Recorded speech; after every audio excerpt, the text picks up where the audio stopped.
Good morning and welcome back to the One Celtic Fans View this morning. I hope it finds you well today. What a fantastic day it is. Sun is shining. I hope it's shining with you. Tomorrow we play Aberdeen away from home up in Aberdeen, and it's going to be an interesting game because one of the Aberdeen players says it's going to be a cauldron of noise. Said no one ever at Aberdeen, and let's just hope they can fill their stadium, because there's been times that Celtic fans have went up there and there's been big massive gaps all around the stadium.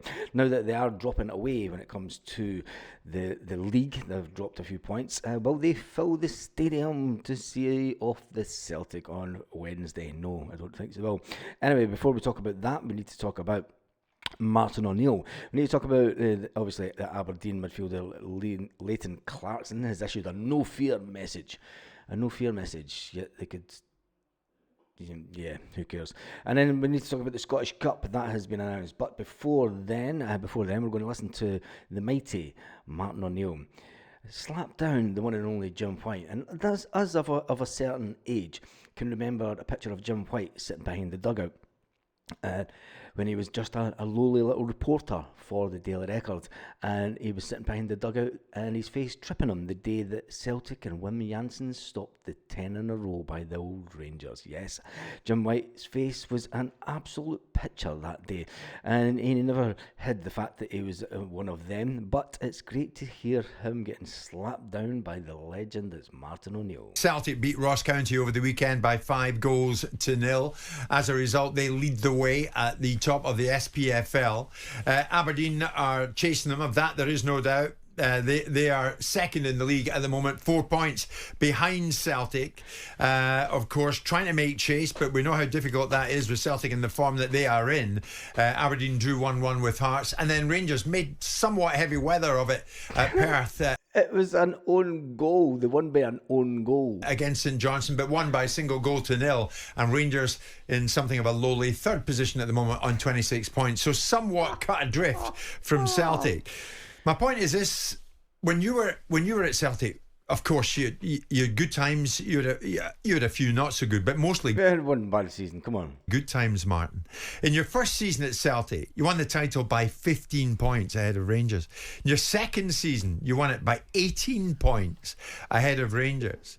Rangers won the title in your third, and then you regained it. You won the title in your fourth, 17 points ahead of Rangers.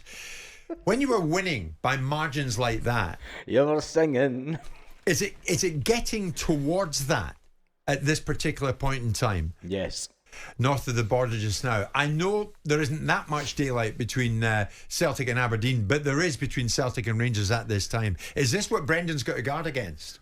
Well, I don't think he has to worry too much because Rangers are so poor. I've been saying this for quite some considerable weeks now, and they're not a good enough side to challenge Celtic over a whole season. You had this argument with Graham Souness some weeks ago, and saying that there's not a really big gap between them. There is a massive gap between them. In any given Saturday, any given day, Rangers might pose a threat to Celtic for a match, but over a whole season, certainly in league terms, not good enough. But when you were winning by Jim White trying to make himself relevant and Rangers relevant. Rangers are completely irrelevant. Yeah, 15 and 18 points. But there's not a massive gap there. No, there wasn't a gap. There was not a gap. Sometimes what had happened in my first season, it was a dogfight for well after Christmas. We were never at any given stage, at this stage of the season, 11 points clear of Rangers. Couldn't possibly be with the side that Rangers had at that time. So it was only towards the end when Rangers sort of give up that we went clear then in those leagues.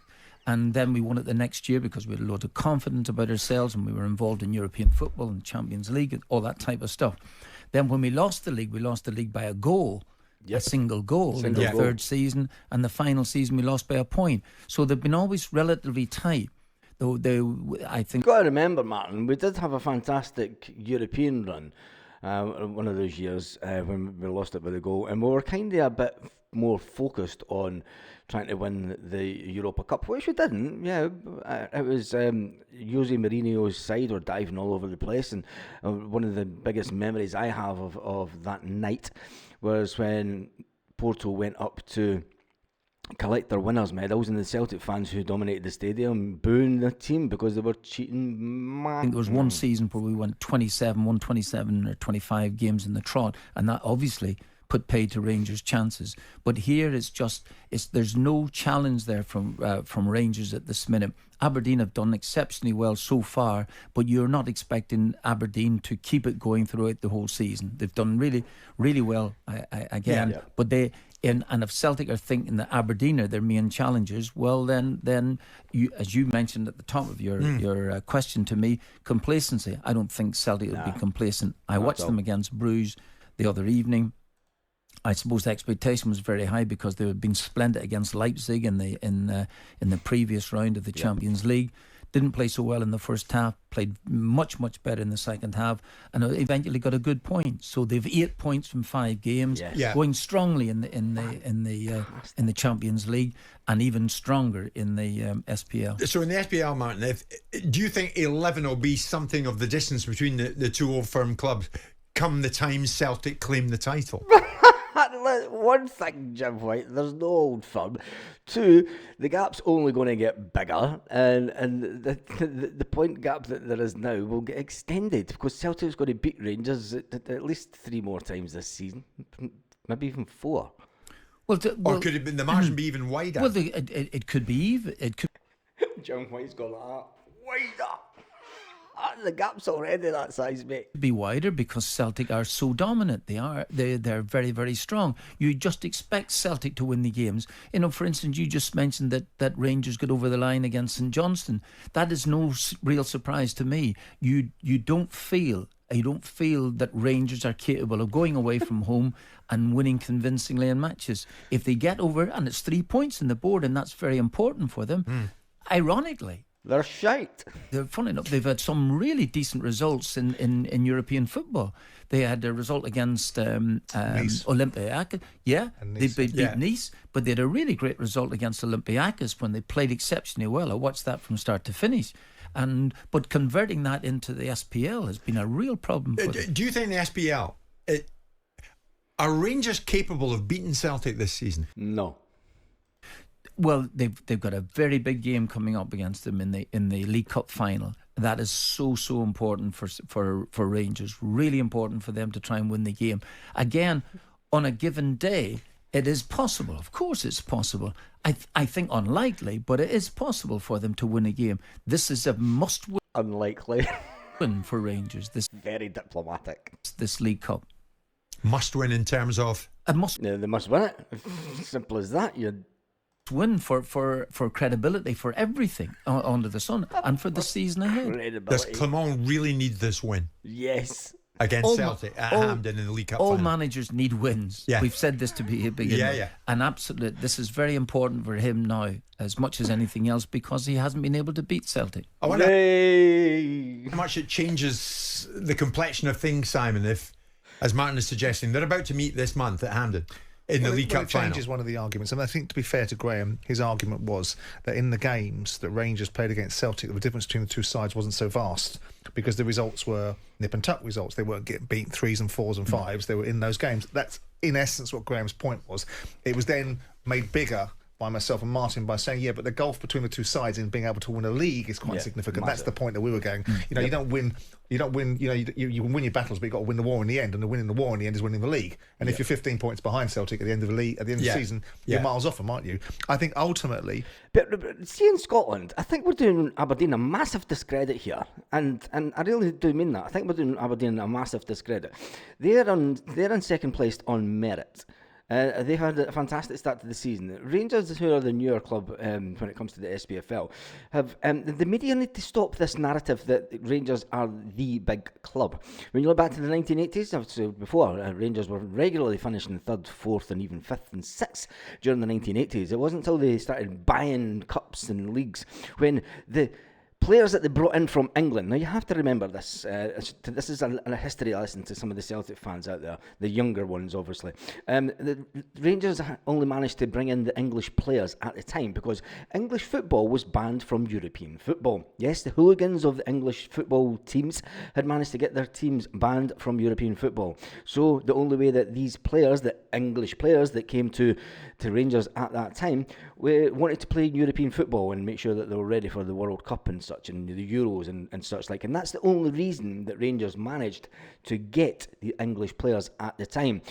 It was all just a matter of circumstance, and if that never happened, Rangers would never have had the success that they had, even though they cheated their way to it. But Aberdeen are getting done a massive discredit here by the media, and it happens every day, doesn't it? I mean, let's face it, Aberdeen are the second biggest club in Scotland, and that's it.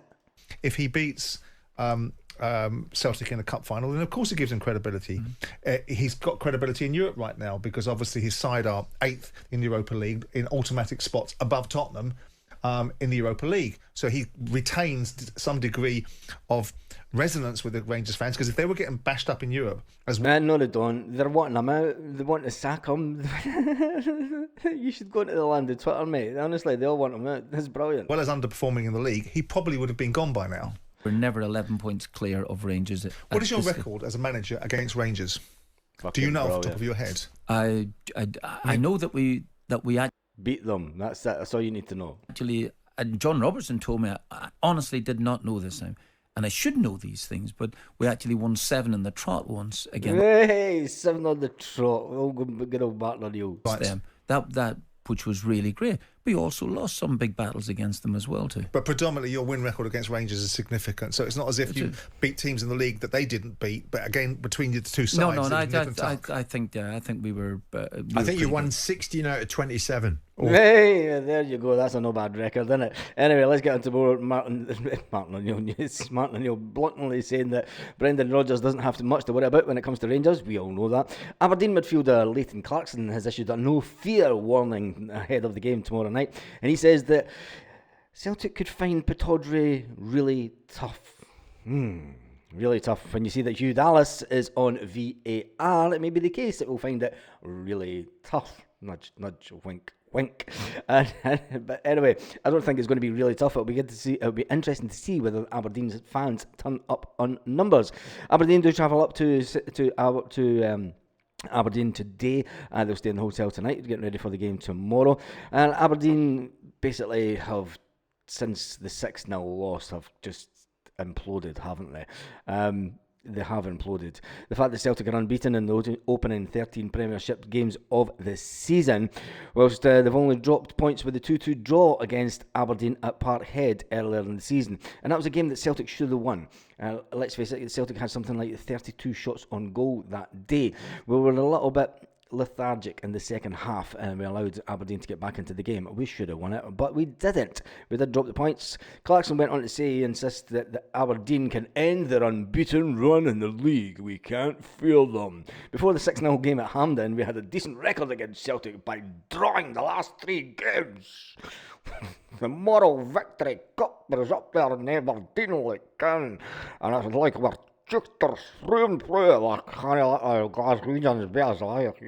anyway, who cares? Let's move on to some Celtic transfer news this morning as the sun beats in down the window, and I forgot to put the shutter down. Anyway, how long we've been on? Yeah, we're getting there. The fact that, let's get to some Celtic transfer news. It's going to be a massive Celtic transfer window for Brendan Rodgers in the next in January.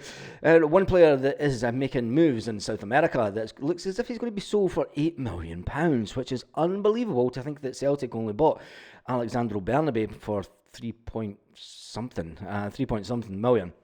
But it looks like we're going to make a massive profit on Alexandro Bernabé, who will be sold to the South Americans in the next transfer window. That will give Brendan Rodgers a bit of a war chest. Remember when we used to call a war chest £8 million, and we've got £77 million in the bank? Yes, it's a war chest. War chest of £8 million. It's a war chest. We're going to... It's one of those mornings. But anyway, there's another player that is making waves across the pond. He's making some headlines across the pond that he could be a wanted player. Lewis Palmer, who has been dropped from the Celtic team, and maybe that's to regain his fitness so that he's nice and fit for him being sold in the next transfer window. Lewis Palmer is allegedly attracting interest from the SPFL, that's Scotland buzz, and the MLS. the Major League Soccer.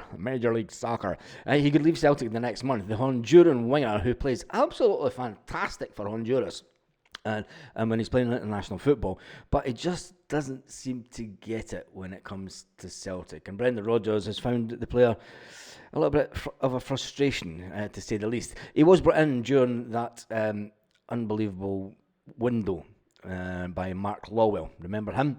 And then just not even a full year into the job, Brendan went, Lawwell. Anyway, Mark Lawwell was put on gardening leave, if you remember, last March. It was last March. He was put on gardening leave as Brendan Rodgers decided that he wasn't the man for the job.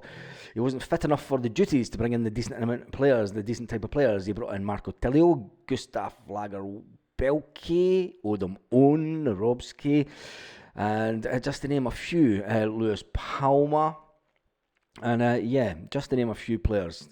And you've got to say they weren't the Celtic standard that we would expect. Could you imagine if we went into the Champions League this season with those players and Brendan Rodgers hadn't been allowed to spend the money on the players that we have at the club, notably Nico Kuhn. And I will say Arne Engels because he's a fantastic prospect and he's done not too bad for us in some of the European games. But Lewis Palmer is one of those players that is, could you call him a hanger-oner? But he's been there and he's been fighting, and he did say that he didn't want to go to one of the international games due to the fact that he wanted to fight for his place to stay at Celtic. But there has been noises coming out of America that he could leave next month for the MLS. Palmer 24 has fallen way down the pecking order. Let's face it, he's not going to get a game before either Nico Kuhn or Dyson Maida or James Forrest or even Yang. And I think Yang, out of all the four of them, I think Yang is still the lightweight when it comes to. I mean, I think James Forrest is before Yang any day. It's just going to see how long it takes, how long Yang will be at the club ultimately. He's one of the ones that were brought in by the previous manager, but will he make it? Brendan Rodgers has he's let it slip a few times that he is looking for another winger, which said that Lewis Palmer could be on his way out the door. And the last player that was sold to the MLS was our Grumpy Greek, wasn't it? And he done not too bad in the MLS. And has he not been sold on again? Anyway, who cares? It's a bygone time or a bygone era, and it's players that's gone. Once they're gone, they're gone. We tend to just move on. Anyway, Palmer finished last season with 10 goals, but he struggled to get game time this season. It'll be interesting to see who is actually monitoring his Palmer's lack of games. He obviously was watched during the American pre-season tour, and it'll be interesting to see if he and Alexandro Bernabé is sold for over 10 million. Will Brendan Rodgers be then given that 10 million to spend on transfers for players? It would mean that Celtic would go into the winter window being 2 players gone and hopefully 1 player better off that would be first team squad ready. Will it be a left back? Will it be a striker? Or ultimately will it be a left-sided winger? Those are all questions that the boss will be thinking. The manager has said that he thinks that he knows the players that he wants, and whether it'll be able to get them or not, that all comes down to the other clubs ultimately. But we have a game tomorrow night. Yes, we do have a game tomorrow night. And along the bottom of the screen is my predicted team. We did talk about this last night. And my predicted team is Schmeichel, Johnson, Cameron, Carter, Vickers. And Trusty comes back into the team to give us that a little bit more pace. Taylor comes back into the team. If he's not in the team, I suggest that Taylor will be on his way out the door. I think we all know that Taylor's on his way out the door in the next transfer window also. What if he was to be sold also, so for say around about 3 million, the same as what we got for David Turnbull last year on 6 months left on his contract. That'll be around about 13 million, I'm estimating, that Celtic can bring in the transfer window. That 13 million could go directly onto a left back quite easily, and Celtic would have a net spend of 0 in the transfer window, and that would get the men upstairs sitting clapping their hands and going, right, we've not really spent any money, we're in profit. Brendan, we've managed to get 3 players off the wage bill, we've brought in 1 player which Brendan Rodgers wants as a first team player, so ultimately we're in profit. That's what the boys upstairs will be thinking. Yeah, we've got already 3. We've brought in 1. The wages are still, we're still better off wage-wise. So fantastic for us. That's what all they worry about is the cash. And with Celtic doing fantastically well in the Champions League, bringing in even more money. It's a fantastic time to be a Celtic fan. Anyway, before I go, I have forgot to mention that this morning that I am doing the Boxing Day live event. It is going to be a full Boxing Day live. You decide how long I stay on. I'm doing a fundraiser for the Celtic Foundation, the One Celtic Fans View Boxing Day live, to take place on the 26th of December. It's going to be a personal mission for me as we gear up for the game on the day. I'm doing a live event, and in the live event, it's basically for every £1,000 raised for the Celtic Foundation will be equal 1 hour live on the day. So if we only raise £1,000, which we're halfway to raising that, it'll only be for 1 hour. So it's completely up to the Celtic fans ultimately how long I am on for. Just over 24 hours, just over a day and a half now into the fundraising, and we have raised £418 already. The link will be in the first link in the description of the video, and it'll also be the first comment. I'm going to talk about this. I should have talked about it at the start of the video because people drop off towards the end. But anyway, make sure that we've had 17 supporters already, which is fantastic. I do tend to mention of everyone that has donated on the lives.